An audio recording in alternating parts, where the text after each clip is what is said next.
Bonjour à tous.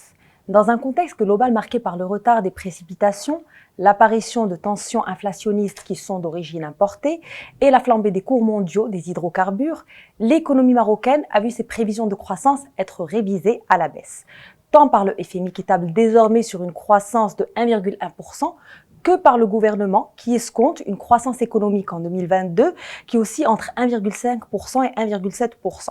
Alors ce qu'il faut savoir, c'est que Banque Maghreb a également limité la croissance pour 2022 à 0,7% et c'est également le cas pour notre scénario central où elle devrait s'établir à 1,8%. Alors vraisemblablement déjà inscrite dans cette orientation, l'économie marocaine solde le premier trimestre en progression de 1,2%. Alors cette croissance s'explique par la hausse de 3,3% de la valeur ajoutée non agricole, mais d'un repli de plus de 12% des activités agricoles. Alors le marché du travail n'en ressent a priori toujours pas les effets puisque le taux de chômage a baissé d'à peu près 0,4 points pour ce trimestre. Alors au volet du commerce extérieur, les importations affichent une hausse de 34% au moment où les exportations vont croître, mais de moindre ampleur. C'est à peu près 29% d'augmentation. Donc, en conséquence, le déficit se creuse de plus de 43% pour un taux de couverture aux alentours de 60%. Impactés justement par ces importations, les prix à la consommation ont quant à eux poursuivi leur trend haussier, pâtissant vraisemblablement de l'envolée des prix des matières premières et des énergies. Alors, comme l'indique la hausse de 5,3% de l'IPC, ce qui est vraiment un rythme record qu'on n'a pas vu depuis les années 90.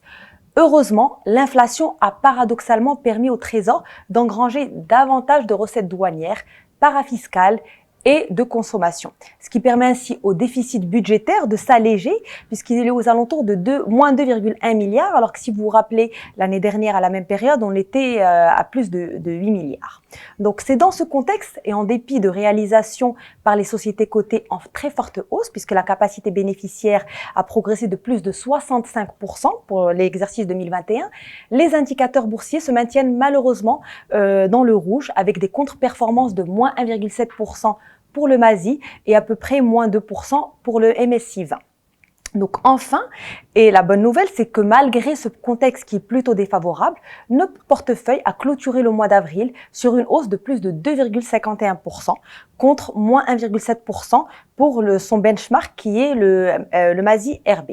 Donc pour plus d'informations, je vous invite à consulter notre stratégie qui comprend également notre portefeuille avec les nombreux remaniements qui sont effectués au niveau de la plateforme de BMC Capital Global Research et le site de BMC Capital Bourse. Merci.